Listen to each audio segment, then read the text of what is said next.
ఓం శ్రీం హ్రీం క్లీం గ్లౌం గం గణపతయే నమః వరవరద సర్వజనం మే వశమానయ స్వాహ. ఓం ఐం హ్రీం శ్రీం శ్రీమాత్రే నమః. శివశక్తైకరూపిణ్యే ఓం నమ శివాయ. ఓం ఓం ఓం శ్రీ గురుభ్యో నమః. మొగలచల్ల వేణుగోపాల దత్తాత్రేయ స్వామిని నమః. ఓం శాం ఐం జామయం ఓం శాం దోం ఫ్రం గణం. ఓం నమ శివాయ వేణు దత్తాత్రేయ నమః. ఓం ఐం ద్రౌ బ్రౌం శ్రీం వేణు దత్తలక్ష్మీదేవ్యై నమః. ఓం హ్రైం రాం హ్రైం రాం విష్ణుశక్తయే నమః. ఓం కమలాల శ్రీమేరుచక్రమా నమః. ఓం నమో వెంకటేశాయ. ఓం నమో వెంకటేశాయ. ఓం నమో వెంకటేశాయ. శ్రీ కురవరతి నంబి మోక్షచరితము చతుర్థోధ్యాయం. ఓం నమో వెంకటేశాయ. శ్రీ కురవరతి నంబి మోక్షచరితం. ఆకాశరాజు తొండమాను చక్రవర్తుల గత జన్మ రహస్యం, శ్రీనివాసునితో అనుబంధం. ఈ విధమున శ్రీహరిభూమికి అరిదించి తన తదుపరి కలియుగ ధర్మ నిమిత్తం భక్తుల పరిరక్షణార్థం లీలామానుష రూపమున తన కర్తవ్యమును కొనసాగింప మొదలెడను. ఇందు భాగముగా ముఖ్యముగా ఇద్దరినీ తన పనిముట్లుగా చేసుకొని తన లీలా వినోద నాటకమును రక్తిగట్టింత సంకల్పించను. జగన్నాటక సూత్రధారియగు జగన్నాథుడు వారిరువురు గూర్చి మనం ఇప్పుడు తెలుసుకుందాము. వారు ఆకాశరాజు, తొండమాన్ చక్రవర్తి. ఆకాశరాజు చంద్రవంశరాజు, తుండీర మండల సుధర్మ మహారాజు పెద్ద కుమారుడే ఆకాశరాజు. తదుపరి సంతానలేమితో బాధపడుతున్న ఆకాశరాజు నోముల ఫలమే శ్రీ వెంకటేశ్వరుడు వంతలముతో త్రవ్విన పద్మ సరోవరమున సహస్రదళ వంగారు పద్మమున జరిగించిన శ్రీ పద్మావతీదేవి లభించుట. అందువలననే శ్రీ పద్మావతీదేవి అయోనిజ అని చెప్పబడినది. అటు పిమ్మట శ్రీనివాసుడను నామధేయుడవు శ్రీమన్నారాయణునికే ఆకాశరాజు తన కుమార్తెనిత్య వివాహము గావించుట మున్నగు విశేష కార్యక్రమముల భవిష్యత్ పరిణామముల అనేకానేకములకు తానున్నో హేతువాయను. ఇంతటి మహద్భాగ్యము ఆకాశరాజునకి ఎట్లు కలిగినో తెలుసుకొనవలగినన్న అతని గత జన్మ రహస్యములను మనం పరికించి తెరవలగిన. పూర్వము సువర్ణముఖీ తీరమునందలి శ్రీ కాళహస్తి పురమున ఒక గొప్ప భక్త శిఖామణియు వేద పండితులకు నుండి. అతని పేరు పురందర సోమయాదు. ఈతడు భగవద్భక్తి పరాయణ తత్పరుడై తనకు భగవంతుడు ఏమి ఇచ్చినా అది ఎంతయు భగవత్ ప్రసాదమే అని తాను కేవలము నిమిత్త మాత్రుడనని తలయుతూ నిత్యానందాత్ముడై ఉండెను. సంతానము కలుగలేదు. అదియును భగవత్ సంకల్పమే అని విన్నకుండెను. వయస్సు మీద పడెను. వృద్ధుడాయను. అప్పుడు పురంధర సోమయాజులకు ఒక కుమారుడు కలిగాను. అతనికి మాధవ శర్మ అని నామవిడి. పిమ్మట గాయత్రి మంత్రోపదేశము, ఉపనయనము, సంధ్యావందనాదులు, ఆరాధన, అర్చనాది వేదమంత్ర సహిత విధులను క్షుణ్ణముగా మాధవ శర్మకు బోధించి అందు ఉద్దండ పండితోత్తమునిగా తీర్చిదిద్దిరి. వారి తండ్రి గారు పురంధర సోమయాజు. వివాహ వయస్సు సమీపించగానే చంద్రలేఖను చక్కని సంప్రదాయ కన్యకామణి రుణాల రాసి అందచందముల భేటీ నిచ్చి వివాహము జరిపించినారు. మాధవ శర్మ, చంద్రలేఖ ఇద్దరును అన్యోన్యముగా చిలుక కోరింకల తీరు సంసార జీవితమును కొనసాగించుతూ గృహస్థాశ్రమ విధులన్నీ చక్కగా నిర్వర్తించు సుఖముగా నుండి. ఒకనాడు మిట్ల మధ్యాహ్న సమయమున మాధవ శర్మకు విపరీతమైన కామవంచమదిన ఊరుకొన తన సతీయకు చంద్రలేఖతో తన కోరిక తీర్చమన అందులకు ఆమె ప్రాణనాథ, ఇది మిట్ల మధ్యాహ్న సమయం, అత్తమామలు ఇచ్చటనే ఉన్నారు, సరియగు సమయము కాదని నివారింపజూడ మాధవ శర్మ ఒప్పుకొనక భర్త కోరిక భార్య తీర్చుడ శాస్త్రధర్మం అని శాస్త్రధర్మముల న్యాయములను తన వైపు ఆపాదించుకొని చంద్రలేఖను ఒత్తిడి చేయసాగాను.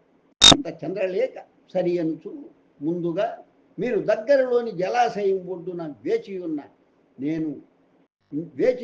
నేను జలమును తీసుకొని వచ్చేదనను, నెపమున కొంత సమయం ఆగి వచ్చేదనని పలుక మాధవ శర్మ సంతసముతో ఉరుకులు పరుగుల జలాశయం వైపులో పరిగెత్తాను. అచ్చట చంద్రలేఖ కొరకు వేచి చూడసాగాను. ఇంతలో జలాశయం ఒడ్డున సంచరించుతున్న కుంతల అనే పేరు గల ఒక చండాల జాతి వేశ్య మాధవ శర్మ దృష్టినబడ ఆమె పట్ల ఆకర్షితుడై ఆమె కడకు పరుగులేడి తమ కామ వాంఛ తీర్చమని ఒత్తిడి చేయ అందులకు అయ్యా తమరు నిష్ఠాగరిష్ఠులు ఆచార సంపన్నులు శాకాహారులు నేను అనాచార సంపన్నురాలిని గోమాంస భక్షకిని ఇట్లు తమరి కామవాంఛ తీర్చమని నా వెంటబడుట సరి కాదు అని పలికాడు. అయినను కామాతురాణం అభయం నలజ్జాను సొంతమున కొంతలను మాధవ శర్మ పరిపరి విధముల గేదింపుల శాస్త్ర వివరముల తీరులా తనకు అన్వయించుకొని చెప్పగా చివరకు కుంతల 2 షరతులు పెట్టి మాధవ శర్మ దేహపు కామవాంఛ తీర్చాడు. ఇంతలో చంద్రలేఖ వచ్చి మాధవ శర్మ కోరిక తీర్చదూడ కుంతల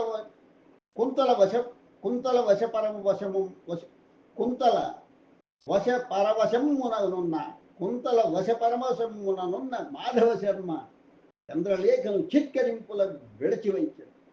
కుంతల తనకు పెట్టిన 2 షరతులలో మొదటిది తన జంజము తీసి గుండు గీయించుకున్నటయు, రెండవది గోమాంసాది భక్షణము చేయుట అనేవి నెరవేర్చి కుంతలతో రతి సౌఖ్యముల తేలియాడుతూ తన స్థితిని మరచిపోయి అధోగతి స్థితికి చేరాడు. కొంతకాలమునకు మాధవ శర్మ తల్లియు తండ్రియు భార్య చంద్రలేఖయు తాను ఉంచుకున్న కుంతలయు మరణించాడు. దిక్కులేని వాడై మనోవ్యాకుల దౌర్బల్యుడాయ శరీరము సృష్టించను వయోభారుడాయ దేశద్రిమ్మరియాయ ఇట్లు వ్యాధిగ్రస్తుడైన మాధవ శర్మ అక్కడ ఇక్కడ పారాడుతూ తిరిగి వెంకటాచల పాదముల వద్దనున్న పరమ పావనమైన కపిల తీర్థమునకు పూర్వజన్మల పుణ్యఫలమున తన అవసాన దశన చేరు.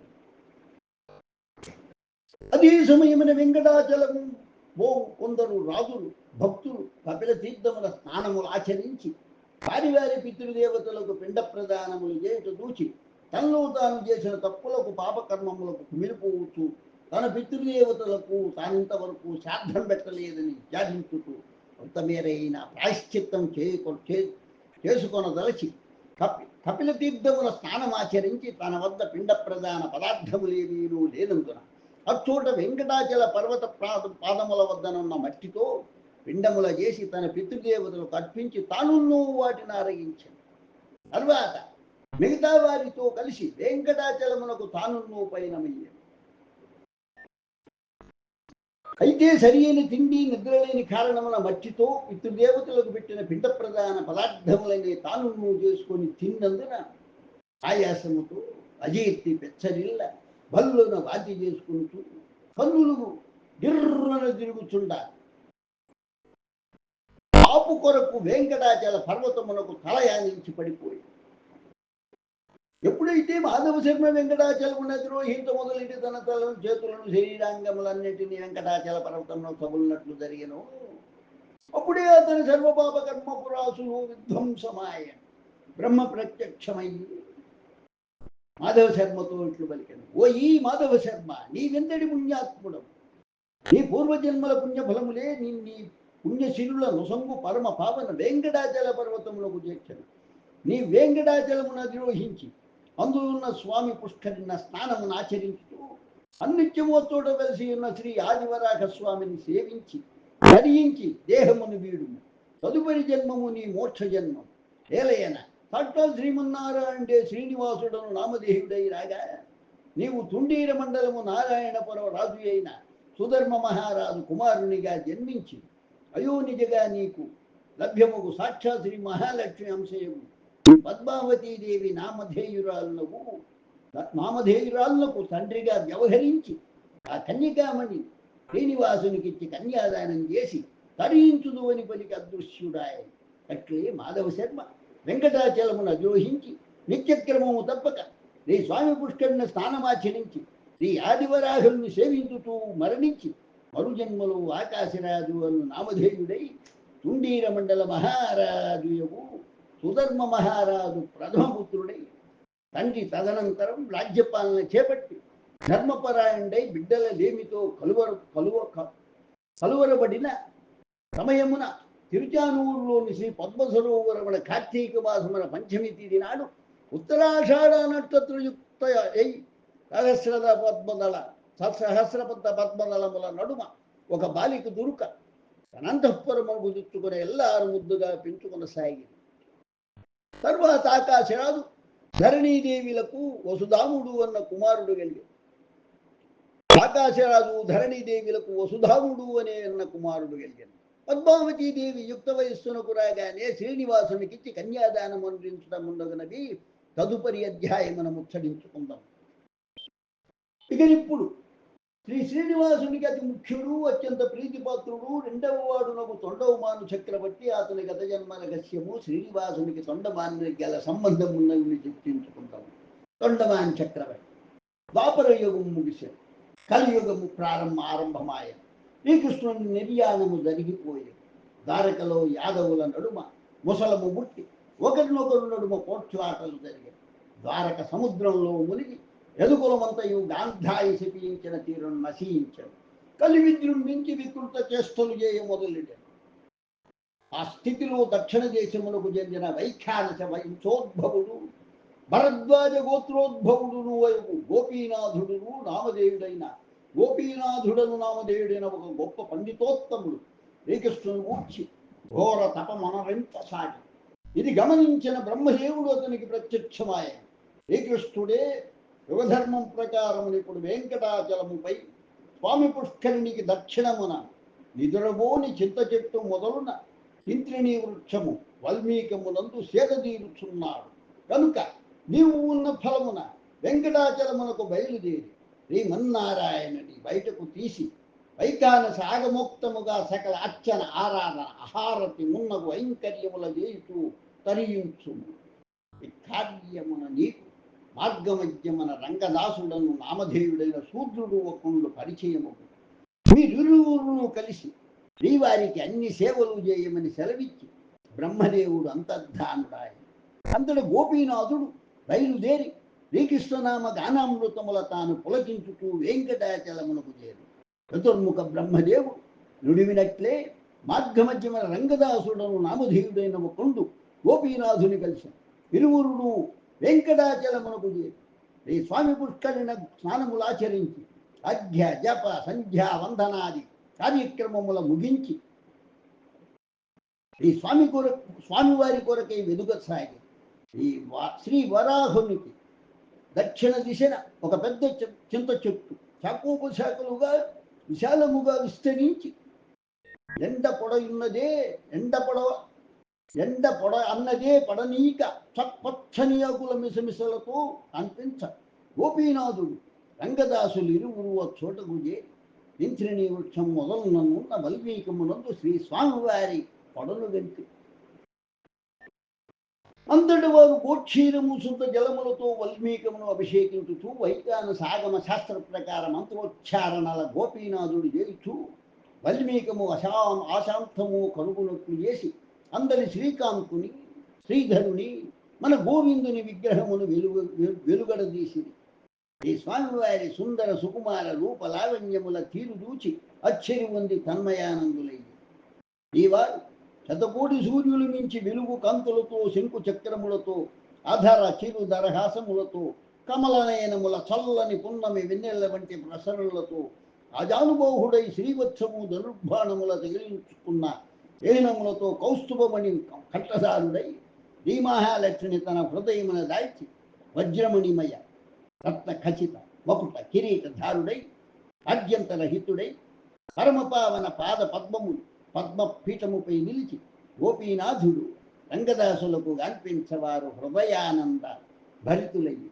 ఇట్టి శ్రీ స్వామివారి రూపము ఇప్పుడు మనము కూడా ఒక్కసారి దలుచుకొని పరమశులయ్యేము. గోవింద గోవింద అని ఈ స్వామివారిని కొలిచేము. రండి రారండి అంత చింత చెట్టు మొదలున్న తనను ఎదురుగా ఉత్తరం వైపున పుష్కరిణి ఒడ్డున గల సంపంగి వృక్షము కడ ప్రతిష్ఠింపుమని శ్రీవారిని నుడివేను. అక్కడ వారు చూడగా పెక్కు సంపంగి వృక్షములు నిండుగా పొదలవోలే దట్టముగా పెరిగి ఉన్నది. అచ్చోట శ్రీ స్వామివారిని ప్రతిష్ఠించడం ఎట్లా అని గోపీనాథుడు రంగదాసుని యోచించుట చూచి మరలా శ్రీవారు వారితో నిట్లు పలికింది. ఈ తింత్రిణీ వృక్షరాజు చింత చెట్టు నా తండ్రి వసుదేవు స్వరూపం. ఈ వల్మీకము నా తల్లి దేవకీ గర్భ సమానం. అందులకే నేను ఇక్కడ ఉండి సేద తీరుచూచి ఎదురుగా నన్ను ఒక సంపంగి వృక్షరాజమును దూపి ఆ సంపంగి వృక్షము నా ప్రియసతి శ్రీ మహాలక్ష్మీదేవి స్వరూపం కనుక కలియుగాంతం వరకు మేము చోటనే ఉండి సంచరించుతూ భక్తుల రక్షణ కలియుగ ధర్మ పరిరక్షణ గావించవచ్చితిని అనుచు ఆ సంపంగి వృక్షమును ఈ నిదురువని చింత చెట్టును ఎన్నటికి నీ నరకవద్దు నిర్మూలించవద్దు అచ్చోట గల మిగిలిన సంపంగి వృక్షముల కొన్నింటిని తొలగించి తనకు ఆవాసము నేర్పరిచి తనకు అచ్చోట ప్రతిష్ఠించి నిత్య ధూప దీప నైవేద్యాది పూజలను ఒక పుష్పోద్యానమును పెంచి పుష్ప కైంకర్యములు సల్పవలెనని తాను శ్రీ మహాలక్ష్మి స్వరూపమైన భూదేవి అంశతో అయోనిజగా జన్మించేటి పద్మావతీదేవి అను నామధేయురాలైన కన్యకామణిని వివాహము చేసుకొని ఇక్కడ స్థిర నివాసుడునే వెలుగొందును అని చెప్పాడు.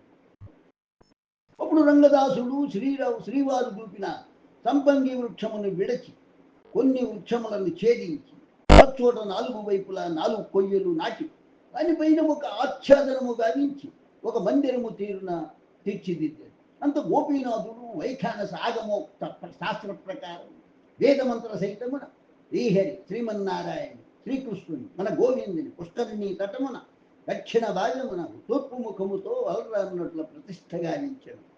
ఇట్లు అనునిత్యము క్రమము తప్పని వారై గోపీనాథుడు వైఖానస ఆగమ శాస్త్రోక్తముగా శ్రీవారికి అర్చన పూజ నైవేద్యాది కైంకర్యములను రంగదాసుడు అందులో కావలసిన వారినన్నింటినీ సమకూర్చుతూ శ్రీవారి సేవలు బహు చక్కగా నియమముగా చేయుతూ ఇరువురును నిత్యానంద భరితులవుతుండే.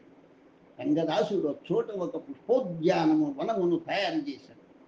అంతేగాక అక్కడ శ్రీవారి మందిరమునకు అత్యంత సమీపమునకు బావిని ద్రవి అందులోని జలములనే శ్రీవారి నైవేద్యం అర్చనమును కైంకర్యములకు వినియోగించసాగి ఆ బావిని మహాలక్ష్మి నివాసముగా భావించి గోపీనాథుడు రంగదాసులు శ్రీతీర్థము అని నామమిటి. దీనినే నేడు మనము బంగారు బావి అని పిలుచుకుంటున్నాము. ఇది మనము శ్రీ వెంకటేశ్వర స్వామి వారి దర్శనానంతరం ఆనంద నిలయం బయటకు రాగానే వకుళమాత ఆలయమునకు పోవు మెట్ల మొదలున వరదరాజ పెరుమాళ్ గుడి ఎదురుగా బంగారు తొడుగు వేసి మనకు కనిపించు. రంగదాసుడు అన్నిత్యము పుష్కరిణ స్నానం ఆచరించి తన వద్ద గల కుండలలో జలము నింపుకొని గోపీనాథులకు పూజా కైంకర్యములకు సకాలమును అందజేసేడివాడు. అట్లే తాను పెంచిన పుష్పవనము నుండి పుష్పములు తెచ్చి పుష్ప కైంకర్య కార్యక్రమములు చక్కగా నెరవేరినట్లు చేసేడివాడు. ఇట్లుంట ఒకనాడు రంగదాసుడు పుష్కరిణ స్వామి స్నానమాచరించి తీర్థజలములు కుండలు నింపుకున్న పుష్కరిణి ఒడ్డున చేరు.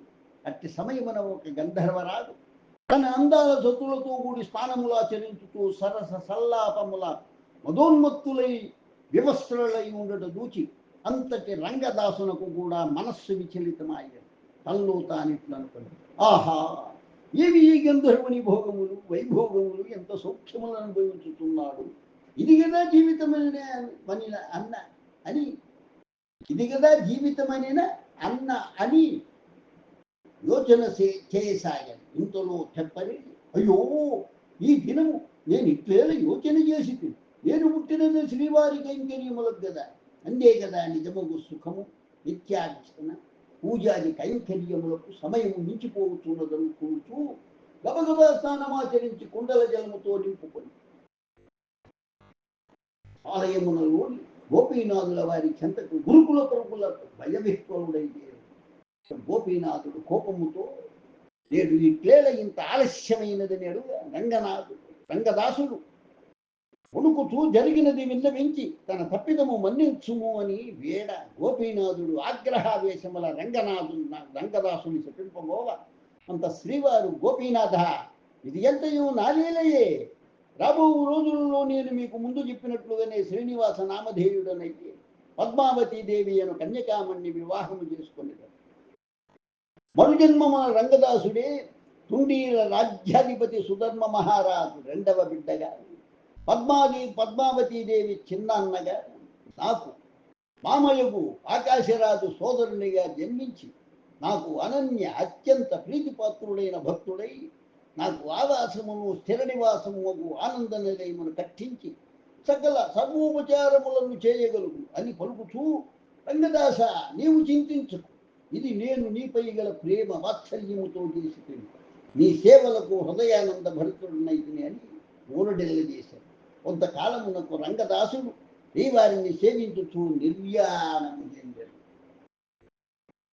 అందువల్లనే నాడు వైకానస వంశోద్భవుడు భరద్వాజ గోత్రోద్భవుడు గోపీనాథుల వారు మొదలెడిన తిరుగదే నేతిగిని కలియుగాంతం వరకు శ్రీవారి నిత్య అర్చన అభిషేక ధూప దీప నైవేద్యాది కైంకర్యములు ఒక వైఖానస అర్చకులను మాత్రమే వైఖానస అర్చకులకు మాత్రమే పరిమితమైంది.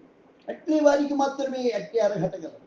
ఎంతటి అదృష్టవంతులో కదా వైఖానస వంశోద్భవర్చకులు కడు నిష్ఠతో తూచా తప్పకుండా వైఖానస ఆగమ శాస్త్ర ప్రకారమే అన్ని కార్యములు కైంకర్యములను సలుపు వైఖానస వంశోద్భవ భారద్వాజ గోత్రోద్భవ అర్చకులకు మనము శిరములన్నిటి నమస్కారములు సల్పవలసినది. తొండమాన్ చక్రవర్తి జనం రంగదాసు నిర్యాణమైన కొంతకాలం వరకు తిరిగి జన్మించాడు. అది ఎట్లో చూతమురండి. కుండీల రాజ్యం నేటి తొండమనాడు మరియు నారాయణ వనం. మహారాజుకు సుధర్మ మహారాజు నారాయణపురిని రాజధానిగా చేసుకొని పరిపాలించసాగాడు. ఈయన చంద్రవంశములకు చెందినవాడు. చక్కని నైపుణ్య దక్షతలతో పరిపాలన సాగించుతూ తనకు కలిగిన తొలి మగబిడ్డకి ఆకాశరాజు అని నామధేయమిటి. సుధర్మ మహారాజు ఒకనొక నాడు నేట నిమిత్తము వెంకటాచల పర్వతం వైపు వెడలే. తదుపరి మృగముల వేటాడు సుభయమున దారి తప్పి సైన్యమునకు కానరంతముగా వెడలే. అలసిపోయాడు. కొంత తడవు శరది నిమిత్తము తగిన స్థలమునకై వెదుగుదూడ వెంకటాచల పర్వత పాదముల వద్ద చక్కని జల తీర్థరాజముల సవ్వడుల పక్షుల కిలకిల రావముల చల్లని ఎత్తైన దట్టమగు వృక్షరాజము దాని చుట్టూ మాగిన ఎర్రని దొండతీగ పొదలు అల్లుకొని ఎటు చూచిన పచ్చని కెంపుల మెరగి వెంకటాచల పదములకు ఎర్రని పగడములు కూర్పుల చేసిన హారముల తీరుగా చింత ధర్మ మహారాజు ఆనందభరితుడాయన. కొంత తడువు సేదదీయలేదు. ఇంతలో చోటి జలతీర్థమున జలక్రీడలాడుచున్న ఒక అద్భుత సౌందర్యవతి ఒక నాగకాంతను చూసి అంత సుధర్మ మహారాజు ఆమె కడకి పూజవని నేను తుండిల రాజ్య మహారాజును వేట నిమిత్తము వచ్చి దారి తప్పి ఇట చేరుతుంది. నిన్ను చూడగానే నేను మోహావేశ పరవశుడనైతే నిన్ను గాంధర్వ వివాహము చేసుకొని నీతో సుఖించవలేనని ఇచ్చగలిగినదే అని తనకు ముందే ఒక వివాహము జరిగి ఉన్నదని ఒక మగబిడ్డయును కలదని పలికాడు. అప్పుడు ఆ నాగకాంత మహారాజా నాకున్నూ మీ మీద మనసాయని నీ మాట తీరు రూపు ప్రవర్తనలు నాకెంతయో నచ్చినవి. నేను ధనంజయుడను అను సర్పరాజు కుమార్తెను. మా తండ్రి గారికి నా వివాహ విషయమున 2 నియమములున్నవి. అందులో ఒకటి నన్ను సుక్షత్రియునికి వివాహము జరపవలేనని, రెండవది నాకు పుట్టు సంతానమునకే రాజ్యాధికారము దక్కవలెనని పులకాంత సుధర్మ మహారాజు. ఓ కన్యకామణి, మీ తండ్రి గారి కోరిక ప్రకారము నేను సుక్షత్రియుడను మహారాజు. కానీ నాకు ఇంతకు ముందే వివాహము జరిగి ఒక మగబిడ్డ ఆకాశరాజు నాకు నామధేయుడై పెరుగుతున్నాడు. ధర్మశాస్త్ర ప్రకారం రాజ్యాధికారం అతనిది.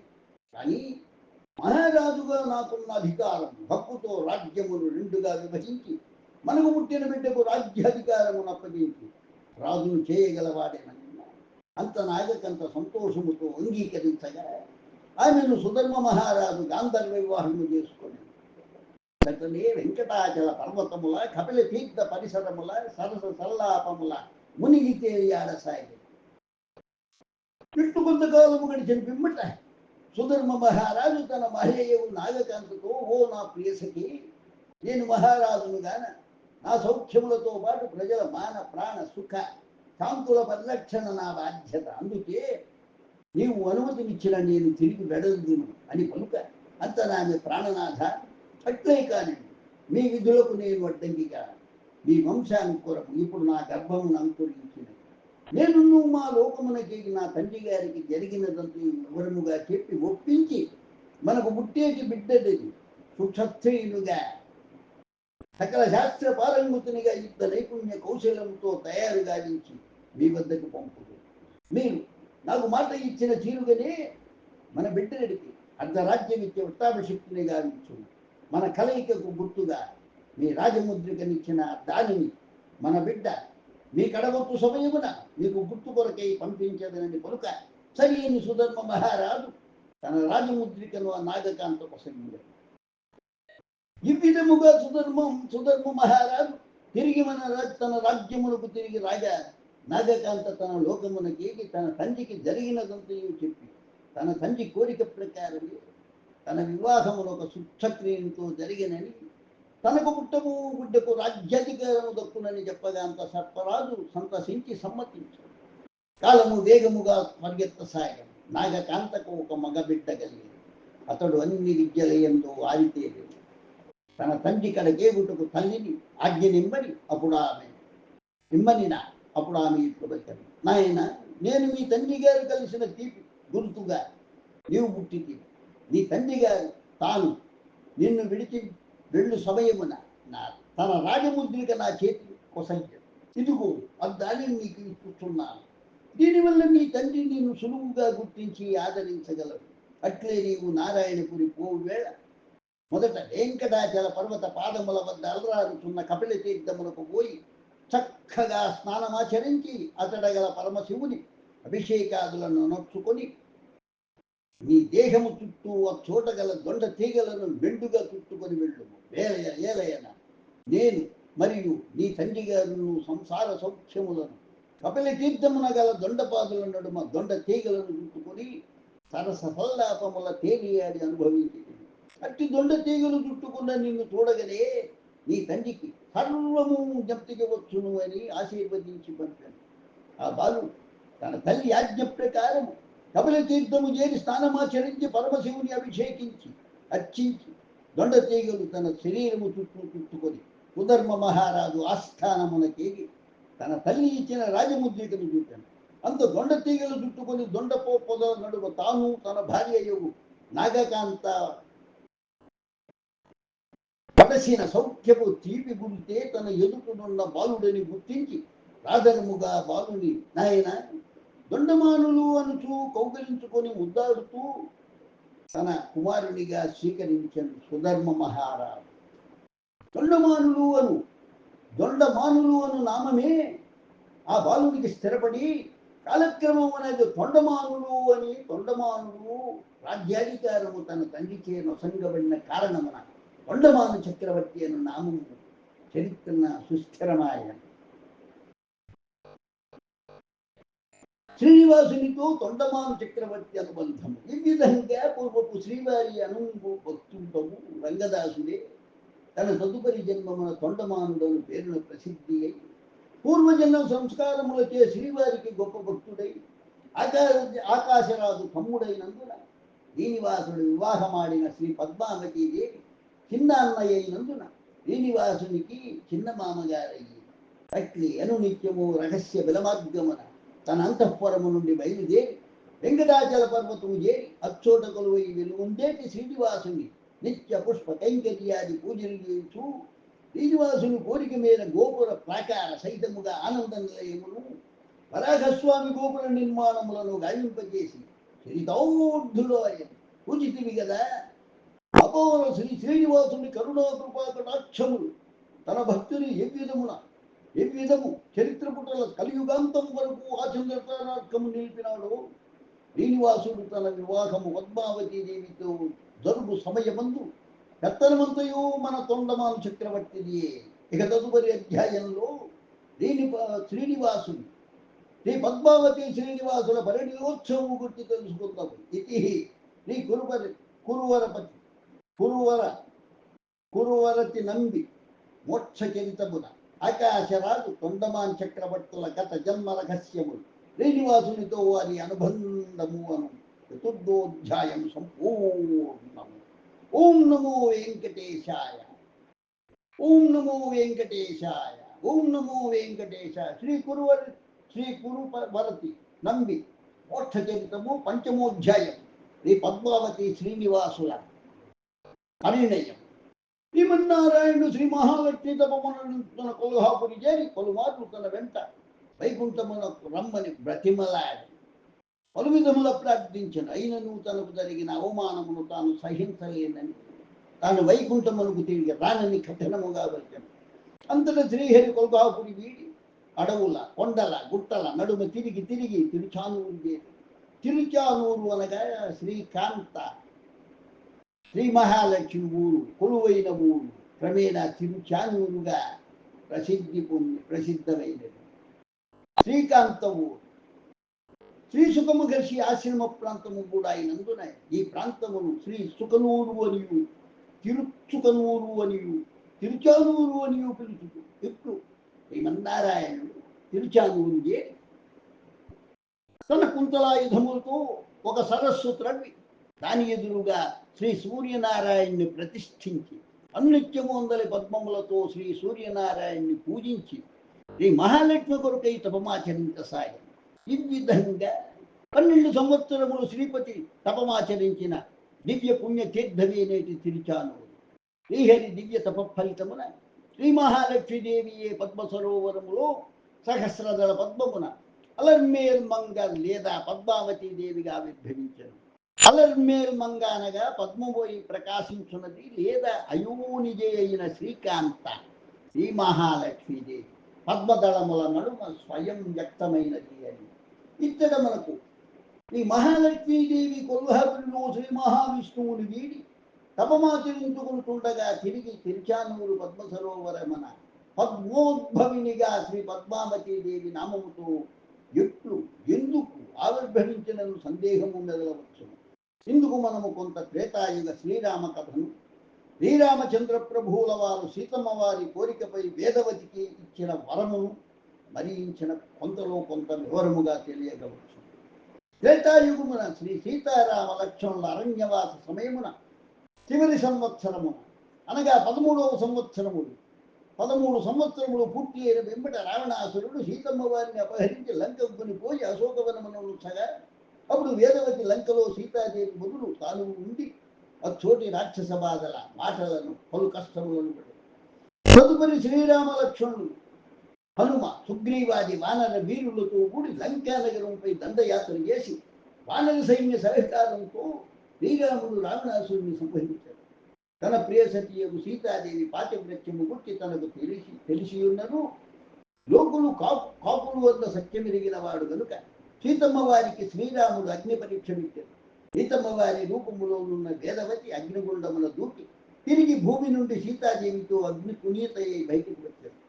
అప్పుడు సీతామాత తానెత్తి కష్టములు పడలేదని, తాను తల్లి భూదేవి ఉడిన సుఖశీలురాలై ఉంటినని, తన కుమారుగా వేదవతి పలు కష్టములు పడినది అని ఆమెను వివాహము చేసుకునవలయునని కోరగా అందుకు శ్రీరామచంద్రుడు త్రేతాయుగమున తాను ఏకపత్ని వ్రతుడనని, సీతాదేవి రూపములో ఉన్న శ్రీ మహాలక్ష్మి కోరిక కలియుగమున లోక కళ్యాణార్థమై శ్రీ వెంకటేశ్వరునిగా తాను అర్థించినప్పుడు తన ప్రియసతి సీతాదేవి కోరిక నెరవేరునని వరం ఇచ్చాడు.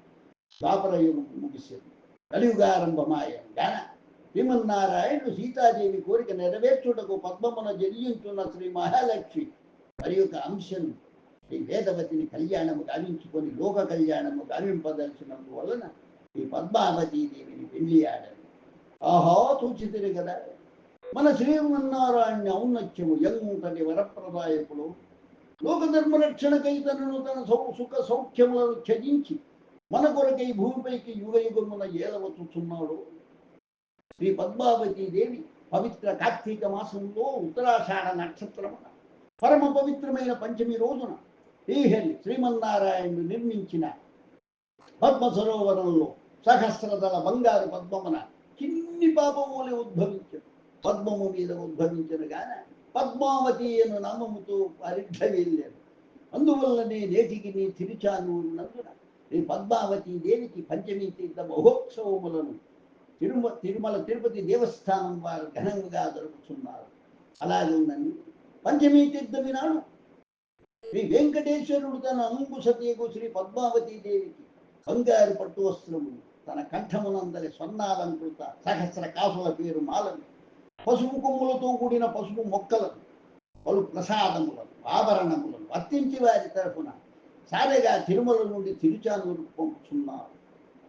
తిరుమల నుండి అర్చక స్వాములు, దెయ్యంగారులు, తిరుమల తిరుపతి దేవస్థానం దేవాదాయ శాఖ అధికారులు, భక్తజనులు శ్రీవారి శాలను అలిపిరి మెట్లు దాని మెద్దమున తిరుపతి పట్టణములకు చేర్చుసరికి అక్కడ అలంకరింపబడిన గజరాజులు శ్రీవారి శాలను అందుకొని తమ ఊపులను ఉంచుకొని ఊరేగింపుగా మంగళ వాయిద్యముల నడుమ తిరుచానూరు శ్రీ అలర్మేల్ మంగమ్మ వారి సన్నిధికి చేర్చి స్నపన తిరుమంజనాది కార్యక్రమములను పంచమీ తీర్థ మహోత్సవాది కార్యక్రమములు జరుపుతున్నారు.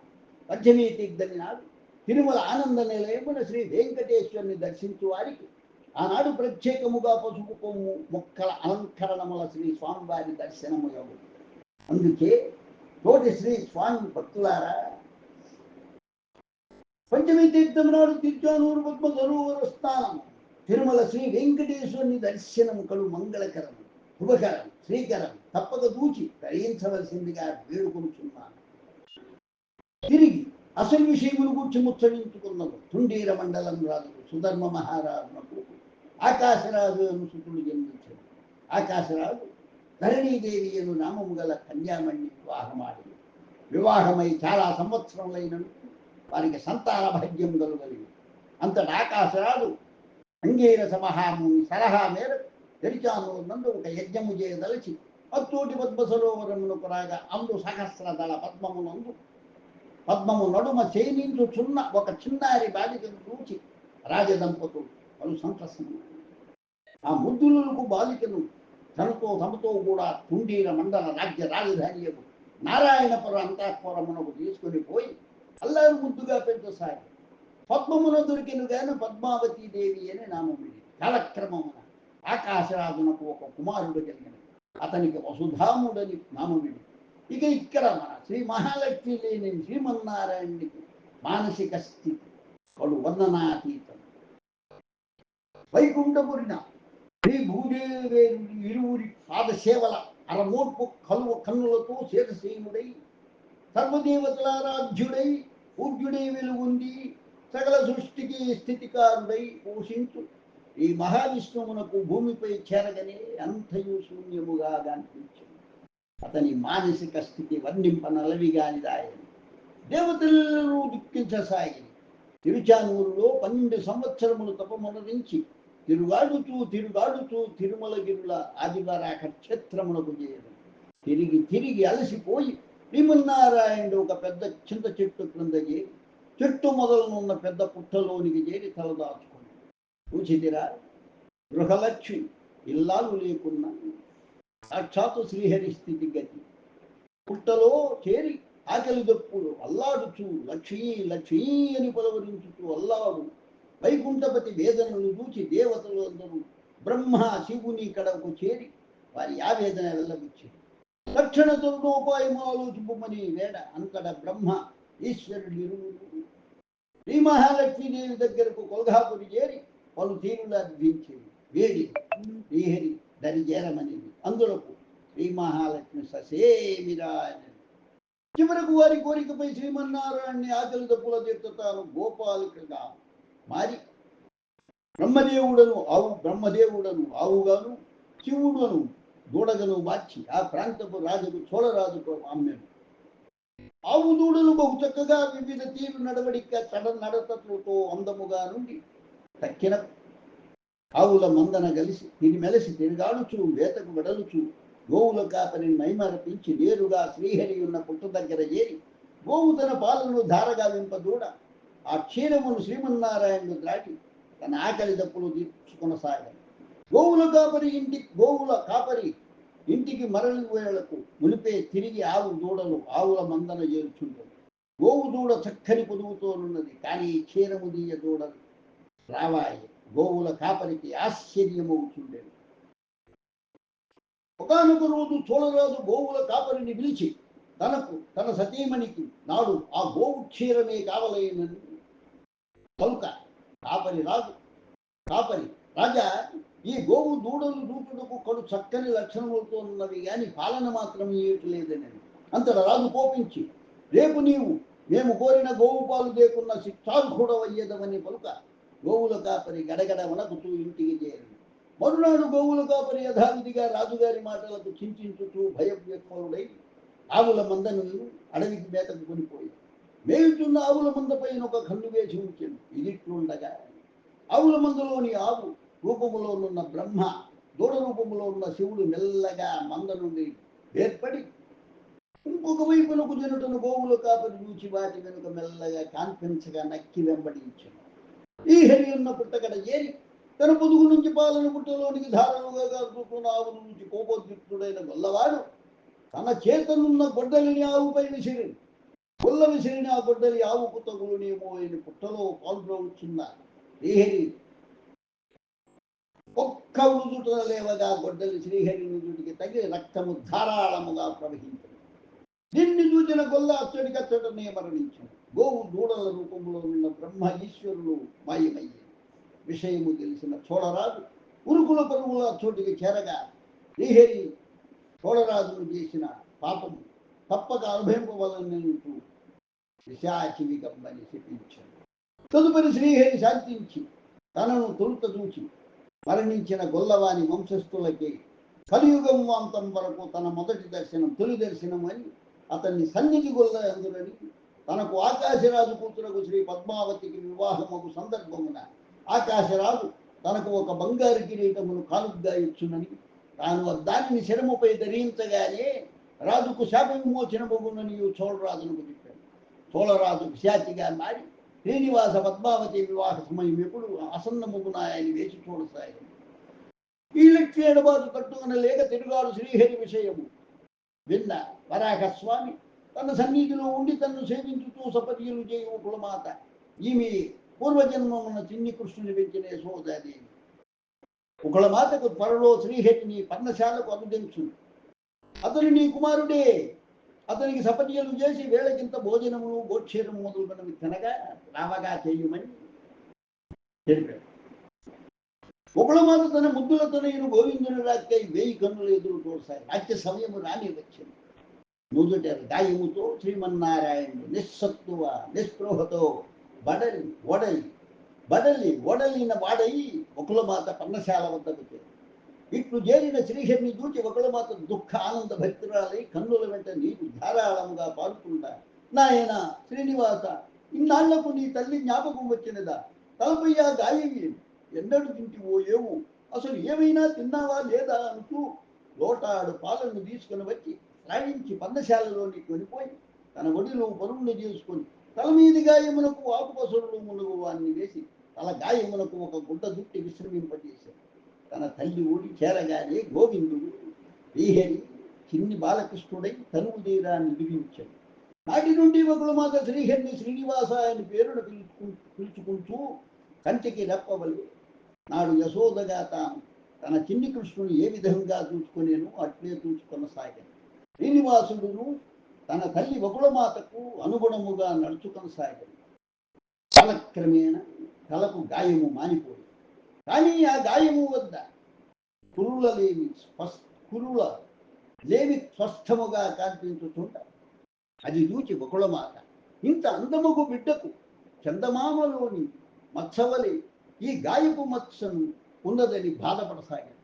అంత నీలాద్రి పర్వత రూపములోనున్న నీలాద్రి దేవి తన నుదుటనున్న సిరుల కొన్నింటిని తీసి ఆ గాయమున్న చోట అట్టిపెట్టి ఒకళమాత బాధను తీర్చాడు. నెమ్మదిగా శ్రీనివాసుడు ఆదివరాగ క్షేత్రమంతయు ఆనందముగా తిరుగాడుచు అక్కడి పక్షుల జంతువులతో కూడి ఆటలాడుచు తన తల్లి ఒకళమాత సంరక్షణలో నిశ్చింతగా ఉల్లాసముగా కాలము గడుపుతాడు. ఒకనాడు శ్రీనివాసుడు తన తల్లి ఒకళమాతతో, అమ్మ చూడు, నేను బాణములు ధనస్సును ఇట్లు తయారు చేసుకుంటును, అట్లే ఈ ప్రాంతమునందు తిరుగాడుటకు ఒక అశ్వమును సిద్ధముగా ఉంచుకుంటుని, ఏలలో నాకు వేటకు విడవలైన కోరికను రోజుకునకు మనస్సునందు దిగునికృతమగుచున్నది. నీవు ఆనతిచ్చిన సరదాగా వేటకు వెళ్ళగలను వాడనని. ఇది విని ఒకళమాత, నాయన శ్రీనివాస, నీవు పశుపాలకుడు, వేట అనేది క్షత్రియులు రాజుల ధర్మం, మనము పర్ణశాల వాసులం, పైగా అది వరాహ క్షేత్రము, కడుగట్టని అరణ్యం. ఇందు సింహములు గజరాజములు విషసర్పములు ఇంకానే కాదు క్రిమికీట కాదు విషపు మొక్కలు గలవని వినియుంటిని కనుక నా మాట విని నీ నిర్ణయం మార్చుకునమన్నా.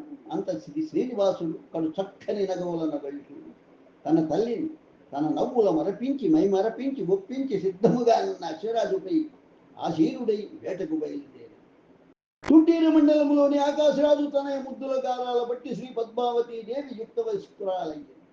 ఆ కన్యకామణి అందచందములో చూసిన వారెల్లరూ ఇంతటి విశ్వసుందరికి తగిన వరుడు శ్రీహరి ఒక్కడే సరితూగలడు గాని మానవ మాతృడు అందుకు తగదురా అని తగ్గించుకునేవారు.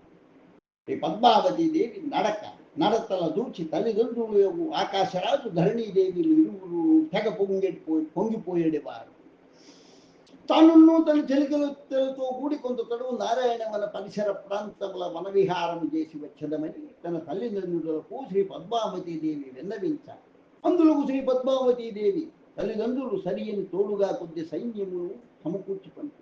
ఈ విధంగా ఒకవైపు ఆదివరాహ క్షేత్రం తిరుమలగిరుల నుండి వేట నెపమున శ్రీ శ్రీనివాసుడు నారాయణవనము నుండి వనవిహార నెపమున శ్రీ పద్మావతీదేవి ఇరువురును ఒకేసారి బయలుదేరి శ్రీ శ్రీనివాసుడు వేటాడుతూ మదగజముల పారుద్రోలుతూ నారాయణవన ప్రాంతమునకు రాసాగాను.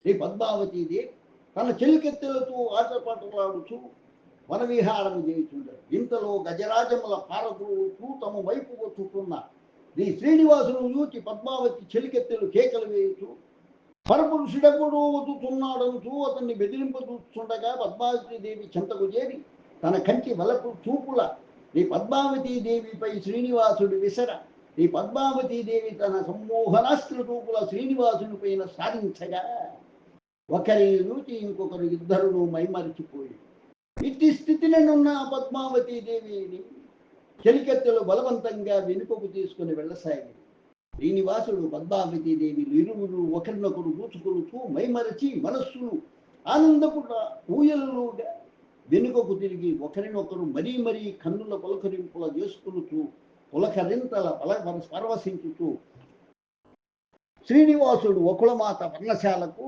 శ్రీ పద్మావతీదేవి నారాయణవన రాజసౌధమునకు చేరుకుని వకుళమాతను చేరిన శ్రీనివాసుని చూచి నాయన శ్రీనివాస క్షేమముగా ఇంటికి తిరిగి వచ్చింది. అది చాలు, నీకై నిద్రాహారములు మాని వేచి చూస్తున్నాను. ఇంత ఎంగిలి పడమని పలుక పద్మావతి రూపలావణ్యముల పరవశితుడయ్యున్న శ్రీనివాసుడు జరిగిన విషయమంతయు తాన్ని తల్లి వకుళమాతకు తెలియజేసి తాను పద్మావతీదేవిని వివాహము చేసుకున్న దలిచితినని తన మనస్సులోని మాట చెప్పగని వకుళమాత త్రుళ్ళిపడి, నాయన శ్రీనివాస, వారు రాజులు, మనము సామాన్యులము, ఇది ఏల సాధ్యము, నేనెట్లు నీ కోరిక తీర్చగలను అసహాయురాలనని వకుళమాత పలుకాపుడు శ్రీనివాసుడు, అమ్మా, నేను నీ చిన్ని కృష్ణుడను. దాపరయుగమందు నన్ను 14 సంవత్సరములు అల్లారు ముద్దుగా పాలు మీగడ వెన్నెల తినిపించి పెంచినావు. తదుపరి నన్ను కన్న దేవకి వసుదేవుల చెరలను విడిపించ నేను మధుర చేరి కంసుని వధించి వివాహములెన్నియో చేసుకున్నను. ఒక్క వివాహము కూడా నీ చేతుల మీదుగా జరగలేదని నీవు బాధలు చూడలేక నీ కోరిక కలియుగమున తీర్చగలవాడనని చెప్పి ఉంటుంది. అట్టి నీ కోరిక తీర్చుటకే నేను కళ్యాణమునకు సిద్ధపడుతుంది. నీవు చేయు నా కళ్యాణము లోక కళ్యాణం కోసమే అని పలికాడు. అప్పుడు నాయన శ్రీనివాస, ఈ ఒంటి మీద చిన్న గాయములు ఏమన్నా? అవి పద్మావతీదేవి చెలికెత్తలు తనపై రాళ్లు విసిరానారని, అవి తగిలి అయిన గాయములని, అది కూడా ద్వాపరయుగ కర్మ ఫలితమని తాను ద్వాపరయుగమున నీ సంరక్షణన గోకులములో పెరుగు వేళన కొల్లబాములు నీటి కొండలపై రాళ్లు విసిరితినని, వెన్నెలకై ఉట్టుపోడు కొట్టినని, గోపికల పలు తీరుల ఆటల పట్టించిన ఫలితమే ఇది అని నవ్వుతూ చెప్పి కర్మఫలమును తానే కాదు ఎవ్వరూ తప్పించుకున్న జాలని అనుభవించి తెవలసినదే అని పలికాడు. అంత వకుళమాత, సరి, నేను నారాయణవన ఆకాశరాజు వద్ద కేగదనని విషయము చెప్పి వస్తునని శ్రీనివాసుని విశ్రాంతి కొనుమని. అలాగునే అని మన శ్రీనివాసుడు ఆనందంగా విశ్రమించాడు. వకుళమాతకు తనయుడకు శ్రీనివాసుని కళ్యాణము జరుపుట ఎట్లు అర్థము కాకున్నాను తానే స్వయముగా వెళ్ళి ఆకాశరాజును ఒప్పింపజేయని కృతనిశ్చయురాలయ్య. అన్నీ తెలిసిన జగన్నాటక సూత్రధారి మన శ్రీనివాసుడు వకుళమాత బయలుదేరుటకు మునిపే తాను ఒక ఎరుకుల సానివేశమున ధరించి ఆకాశరాజు అంతఃపురమునకు బయలుదేరి ఇక్కడ శ్రీ పద్మావతీదేవి శ్రీనివాసుని చూసిన మొదలు పరధ్యానముతో తిండి తిప్పలు పట్టించుకొనక శ్రీనివాసుని ఊహలలో ఉయ్యలూగుతూ తన్ను తానే మరచి ఎవరైనా పిలిచినా పట్టించుకుంటా చూచి పద్మావతీదేవి తల్లి ధరణీదేవి ఆకాశరాజునకు పరిస్థితిని విన్నవించ ఇద్దరును కలిసి పద్మావతీదేవి మందిరమునకేగి విషయమును చెలికత్తెల ద్వారా తెలుసుకుని వారిలో వారు మల్లగుల్లాలు పడసాగారు. అంత ఆకాశరాజు అగస్త్య మహాముని రప్పించి తన కుమార్తె భవిష్యత్తును గూర్చి ప్రశ్నింపారు. అందులకు అగస్త్యుడు, ఓ రాజా, నీ పూర్వజన్మ సుకృతమంతయునో చెప్పలేను. శ్రీ పద్మావతీదేవిని మోహించి ప్రేమించి పెండియాడ సాక్షాత్ శ్రీమన్నారాయణుడే శ్రీనివాస నామధేయుడైన ఒకడు మాత ఆశ్రమమును ఉన్నారు. ఇందు చింతింపబని లేదు. త్వరలో ఒకడు మాత తన కుమారునకు శ్రీ పద్మావతీదేవినికి వివాహము జరపవలెనని అడుగుటకు మీ కడకు అర్థించు, కాదనక ఒప్పుకోను. ఏలయన శ్రీ పద్మావతి శ్రీనివాసుల కళ్యాణము లోక కళ్యాణమునకి అని నుడివి తన ఆశ్రమమునకు వెడలిపోయాడు. మన శ్రీనివాసుడు గత జన్మ కృష్ణావతార వేషములు మానినవాడు కదా, తాను మాననివాడు కదా. మన శ్రీనివాసుడు తన గత జన్మ కృష్ణావతార వేషములు మాననివాడు కదా, తాను ఇరుకల సాని వేషమున సోది చెబుతానమ్మా సోది చెబుతాను, ఉన్నది ఉన్నట్లు లేనిది లేనట్లు అని అంతఃపుర వీధుల అటు ఇటు తిరుగాడుచుండగా ధరణీదేవి భటులతో ఆ సోది చెప్తానని ఎరుకల సానిని తోడుకొని రమ్మని వారెట్లే గావించింది. ఎరుకల సాని కడకు తన కుమార్తె పద్మావతిని పిలిపించి ఏటలో ధాన్యము వరహాలు తాంబూలము ఫలములు పెట్టి తన కుమార్తె జాతకము చెప్పమన ఆ ఎరుకల సాని ఇట్లు చెప్పదొడగాను. త్వరలోనే నీ కూతురునకు శ్రీమన్నారాయణుడు మగడిగా నీకు అల్లుడిగా రాబోతున్నాడే తల్లి. కళ్యాణం వచ్చినా కక్కు వచ్చినా ఆగదే తల్లి. మీరు కాదనక నా వారి ఇరువురికి వివాహము చేయరే, అది లోక కళ్యాణమే తల్లి. నా మాట పొల్లుబోదు. రెండు కుదరంగానే నీ కూతురు మామూలు లోకమునకు వచ్చాను.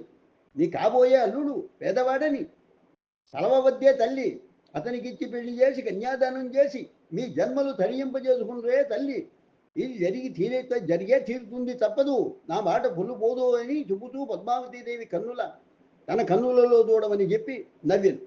నవనాయకుడు బెరుకలసాని వేషంలో ఉన్న శ్రీనివాసుడు అంత పద్మావతి అట్లే చూడతాను శ్రీనివాసుని చూచిన మొదటి అనుభవం మదిన మెదలి పరవశురాలై సిగ్గుల మొగ్గై పరుగున తన మందిరమునకు సంతోషమున చేరాడు.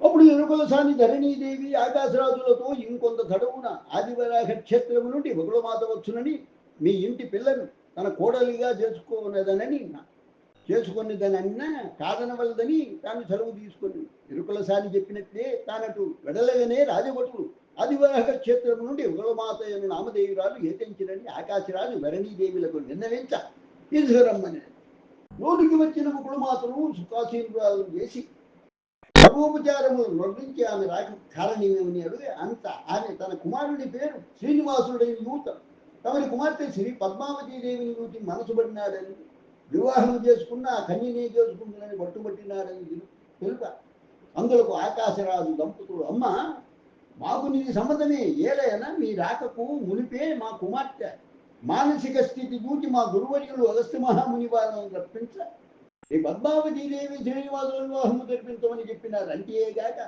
ఒక ఎరుకల సాలియును అట్లే నుడివినది. ఆమె చెప్పినవన్నీ సత్యములే కనుక ఈ వివాహములకు మాకు ఎట్టి అభ్యంతరం లేదు. మంచి ముహూర్తము చూచి వివాహము జరిపించమని కనుక ఒకడు మాత ఆనందమునకు అవధులు లేకపోయింది.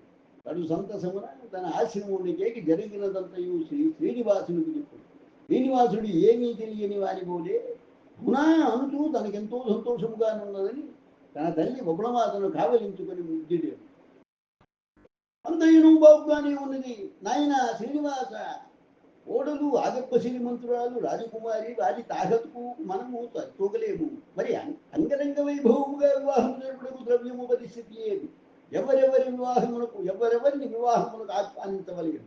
నాకు అంతయును గందరగోళముగా గాబరాగా ఉన్నదన్న తన తల్లి బహుళమాతతో, అమ్మ నీకేమీ చింతించనవసరం లేదు. అన్ని ఏర్పాట్లు అవే జరుగు. అట్లే ముక్కోటి దేవతలకు సకల జనులకు వివాహములకు ఆహ్వాన పత్రిక పంపేదమని పలికి శ్రీనివాసుడు తన కుమారుడు బ్రహ్మను మరియు తన ప్రాణసుకుడైన పరమేశ్వరుని పిలిచి తన వివాహమునకు కావలసిన ఏర్పాట్లను చేయమని ఆజ్ఞాపించాడు.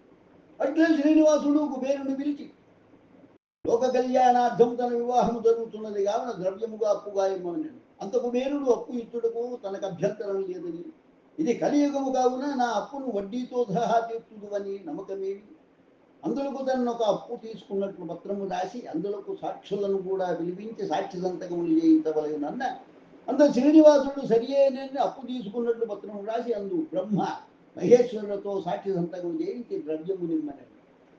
అప్పుడు కుబేరుడు, స్వామి నీవా శ్రీమన్నారాయణుడు, ఇదా కలియుగం, నిన్ను ఎదిరించి అప్పు సూసులు చేసుకున్నట్టుగా నేను అసమర్థుడను. ఇక సాక్షుల విషయం కూడా బ్రహ్మ నీ కుమారుడు మరియు పరమేశ్వరుడు నీ ఇష్టసభుడు, వీరి సాక్ష్యములు చెల్లవు. వీరి సాక్షి సంతకములతో ఇంకొకరి సాక్షి సంతకం కావాలన్న వరాహస్వామి గుడి పుష్కరిణి సమీపమును ఉన్న అశ్వత్థ వృక్షము తాను సాక్షి సంతకం చేయటం ఒప్పుకొని సాక్షి సంతకం చేశారు. కుబేరుడు తమ ఒప్పంద ప్రకారం శ్రీనివాసుని కళ్యాణమునకు అవసరమైనంత ద్రవ్యమునకు అప్పుగానిచ్చాడు. శ్రీనివాసుడు వడ్డీతో సహా కలియుగాంతము లోపల తాను చెల్లించునని పలికాడు. వివాహ ఏర్పాటు. బ్రహ్మ పరమేశ్వరుడు శ్రీనివాసుని వివాహము గూర్చి ముక్కోటి దేవతలకు ముళ్ళకు ఋషులకు 714 లోకవాసులకు తెలియబరిచి ఆహ్వాన పత్రిక సిద్ధము గావించింది. శ్రీనివాసుడు మొదటి వివాహ ఆహ్వాన పత్రికను ఎగువ అహోబిల నారసింహస్వామికి ఇచ్చి అట్లే దిగువ అహోబిలమునను ఒక నారసింహస్వామి విగ్రహమును ప్రతిష్ఠించి పూజాధికారులు నిర్వహించి ఆదివరాక క్షేత్రము చేయరు. మన ఇంట్లో జరుగు మామూలు వివాహములకే మనము అనేక మంది అతిథులను ఆహ్వానించి వారిని సంతృప్తిపరచ పలు ఆపసోపాలు పడుతుంది. అతిథి సాక్షాత్ శ్రీమన్నారాయణ. ఈ శ్రీనివాసుని వివాహ ఏర్పాట్లు ఇంకెంత అంగరంగ వైభవముగా జరిగి ఉండవచ్చునో ఒక్కమారు ఆలోచించిన ఊహాతీతమే. అహోబిలం నుండి ఆదివారక క్షేత్ర శేషాచల అడవుల మొదలు నారాయణవనం వరకు చలువ పందిళ్ళు వేసి పెద్ద పెద్ద విస్తరులు ముప్పొద్దుల వివిధ రకాల ఆహార పదార్థాలు నేల ఈ నిండా అన్నట్టు సురలు నరులు మునులు తపస్సులు లక్ష కింద కింపురుష గాన గంధర్వులు ఎందరెందరో లెక్క కట్టలేనంత మంది విచ్చేసి ఎవరి పనుల వాడు హడావుడి వారి నైనానందకరంగా శ్రీనివాసుని పెళ్లి కుమారునిగా ముస్తాబుగా వింపదలుగా. అంత శ్రీనివాసుడు బ్రహ్మ సూర్యనారాయణుడు నారద మహర్షి మున్నగు వారిని పిలిచి కొల్హాపురిలో కొలువై ఉన్న ఈ మహాలక్ష్మీదేవిని తోడుకొని రమ్మని తన వివాహ కార్యక్రమం అంతయు ఆమె చేతుల మీదుగా జరగవలని కోరికలను తెలుపమని పంపాడు. అంత శ్రీ మహాలక్ష్మి తన పతి శ్రీ పద్మావతీ దేవిని వివాహం చేసుకున్నట లోక కళ్యాణార్థమని త్రేతాయుగమున తన పతి శ్రీరామచంద్రుని వేదవతిని చేపట్టమని కోరిన ప్రతిఫలమే ఇది అని గ్రహించినదై తానే స్వయంగా వచ్చి ఈ శ్రీనివాసుని వెళ్ళు కుమారుడిగా పలు సుందరంగా సింగారింపుల చేసి వివాహానంతరం తిరిగి కొల్హాపురికి వెడలిపోయాడు. అంతఃపురముల రాకుమారి శ్రీ పద్మావతీ దేవిని పలు శుభగుల సింగారించి రోజుకొక్క తీరున పలు తీరులు అలంకరించుతూ పెళ్లి కుమార్తెగా ముస్తాబుగా నిచ్చాడు. అంగరంగ వైభవంగా శ్రీ పద్మావతి శ్రీనివాసుల వివాహము నయనానందకరంగా యుగయుగములు గుర్తుండిపోవునట్టు రమ్యముగా జరిగను. వివాహ సమయమున ఆకాశరాజు తన ప్రియమగు అల్లునకు శ్రీనివాసునకు చేతి జబ్బకు ఒక నగరాజాభరణము వజ్ర మణియము కిరీటమును బహూకరించాడు. తన అక్క శ్రీ పద్మావతీదేవి వివాహమున శ్రీ పద్మావతీదేవి తమ్ముడు వసుధాముని ఆనందము అంతయునింతయు. అట్లే ఆకాశరాజు ప్రియ సహోదరుడు తొండమాన్ చక్రవర్తి అట్టహాసము ఆర్భాటములు అల్లుడుకు శ్రీనివాసుని తరపున వచ్చిన వారికి తగు మర్యాదలు చేయటందు తనకు తానే మేటి అని పిలుచుకుని శ్రీనివాసునికి అత్యంత సన్నిహితుడు ప్రేమకు చిన్న మామ ఆయన. తొండమాన్ చక్రవర్తి స్వయాన శ్రీ పద్మావతీదేవి చిన్నాన్నయ్య. ఈ విధంగా శ్రీ పద్మావతి శ్రీనివాసుల కళ్యాణము లోక కళ్యాణార్థం నభూతో నభవిష్యతి అన్న చందమున జరిగింది. వివాహములకు విచ్చేసిన వారెల్లరూ తమ స్వస్థలములకు స్వగృహములకు వారి లోకములకు వెడలిపోయి భూమిపై శ్రీ పద్మావతి శ్రీనివాసుడు సర్వాపముల మునిగి ఆనందలోకముల ఒకరిపై ఒకరు అనురక్తితో ప్రేమతో మెసలుతుంది. తదుపరి ఆదివరాహ క్షేత్రమునకు వెడలుటకు సిద్ధమయ్యేది. కానీ వివాహమైన 6 నెలల పాటు కొండనెక్కరాదు అన్న సూత్రమును అనుసరించి 6 నెలల పాటు శ్రీ పద్మావతి శ్రీనివాసుల అగస్త్యముని ఆశ్రమంలో ఆతిథ్యము స్వీకరించి అతిథులుగా పరమానందముగా గడపసాగింది. ఆకాశరాజు తన అల్లుడు శ్రీనివాసునికి బహూకరించిన మణిమయ వజ్ర కిరీటము ధరించగానే పిశాచి రూపంలో తిరుగాడుతున్న చూడరాజునకు ముక్తి కలిగి మోక్షము నొందెను. ఇది ఈ గురువరటి నంబి మోక్ష చరితమున శ్రీ పద్మావతి శ్రీనివాసుల పరిణయము అను పంచమోధ్యాయము సంపూర్ణం. ఓం నమో వెంకటేశాయ. ఓం నమో వెంకటేశాయ. ఓం నమో వెంకటేశాయ. ఓం నమో వెంకటేశాయ.